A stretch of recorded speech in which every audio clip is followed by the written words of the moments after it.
tired of running from my failures. I want to make it right. The Assassins have kept a steady schedule, as Unity and Rogue are the 7th and 8th installments on consoles, not counting several spin-offs. Unity is the Creed's first effort exclusively for this current generation, and Ubisoft has fashioned it with cooperative multiplayer to celebrate. Unity has beauty and bravado, and it's aiming to be the next important step for Assassin's Creed. But does it lose its head in the process? If he wants to kill Templars, let him kill Templars. What is this? The secret time? The 7th? Perhaps a new hobby might be better for your health. Our latest hooded persona is Arno Dorian, whose character returns to the outlandishness of Ezio after the sullen Connor and aloof Kenway. Arno, le chevalier du Télème. Arno's biggest weakness is his lover Elise, who happens to have been born in service to the Templars. Years after losing his father, Arno discovers he's naturally sided with the Assassins, and after a few murders, the couple finds themselves caught on opposite sides of several plots to save or destroy 18th century Paris. As always, the campaign lets you rub elbows with the historical figures of the day, as Arno fights alongside Napoleon Bonaparte, runs errands for Madame Tussaud, and gathers clues left by Nostradamus. I have the pleasure of being Donatien Alphonse François, Marquis de Sade. After a brief intro with another character, Arno is the game's primary focus. The future world Animus exiting sequences are completely gone, replaced with a handful of cutscenes and in-game voiceover. Abstergo has their hooks in you through a home version of the Animus called Helix, and the Assassins hack into your feed to recruit you. While it's nice not to be consistently interrupted when the main story is getting good, it's weird to have almost no context as to what's going on in the real world. I take it justice has been done? Not entirely. When you don't want to chase after Templars, there are various side quests you can participate in, chests you can unlock, murder mysteries you can solve, and environmental puzzles you can decipher. Random events, like citizens getting bullied, will pop up in the city, and you can skip them or get involved for cumulative bonuses. There are also rifts in the Animus that will take you to other time periods in Paris, like World War II or the Middle Ages.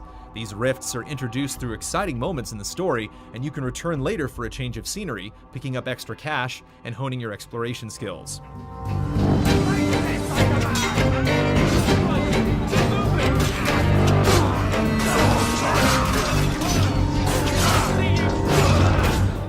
Assassin's Creed led the parkour revolution last gen, and Ubisoft has found a few ways to streamline scaling buildings in Unity. Experienced acrobats will recognize new animations while maneuvering up and across rooftops, but the greatest advancement occurs when you press the B or circle button.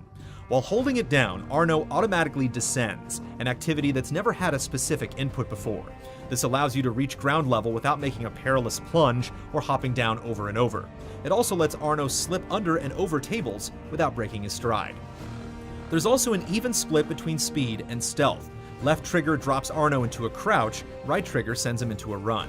Fans have asked for stealth movement for a long time, and you can hug corners now for quick and quiet takedowns.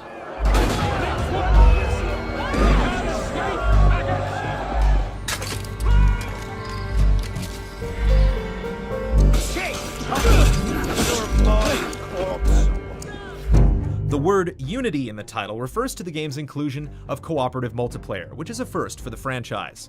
Friends can drop in or out of your game at any time, and specific missions are designed for 2 or 4 assassins. This is a maximum limit, meaning you can take on any mission in the game by yourself if you dare.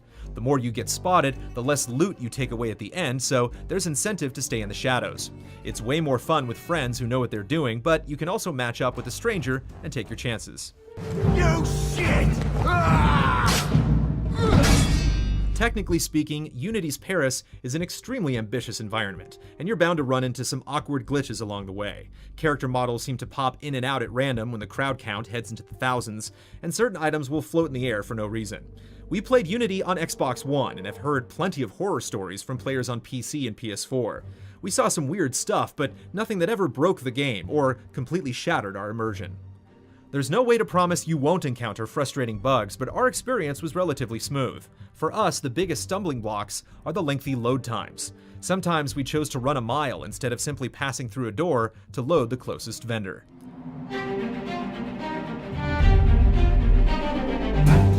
Despite technical hassles, Paris is absolutely gorgeous. The skyline seems to go on forever, and cloud cover can dramatically affect the exterior lighting. The interiors are more abundant than in any previous Assassin's Creed, and certain textures like gold and marble look exquisite. There's a clear difference between the zones that house the rich and the poor, and certain activities like murder mysteries invite you to put the city's environments under the magnifying glass. The map is also in 3D this time, which, other than helping you deduce the vertical placement of items, also happens to look really cool. If you want to fight the Templar menace, if you're willing to save civilization from Abstergo's clutches, press play, sit back, and ready yourself for the truth.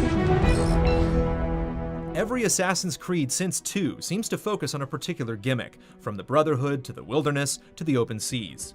Unity is an attempt to get back to the basics of stealth action, and there are a lot of subtle upgrades that make the formula feel freshly tailored for this new generation. This is an extremely ambitious, beautiful game that you can spend a lot of time with. Unfortunately, system performance may vary substantially. Arno's story is a bit underwhelming, and if you don't have a few patriots to join you in battle, the co-op missions won't impress. History has given us better Assassin's Creed games than this, but the Animus can still simulate a captivating adventure.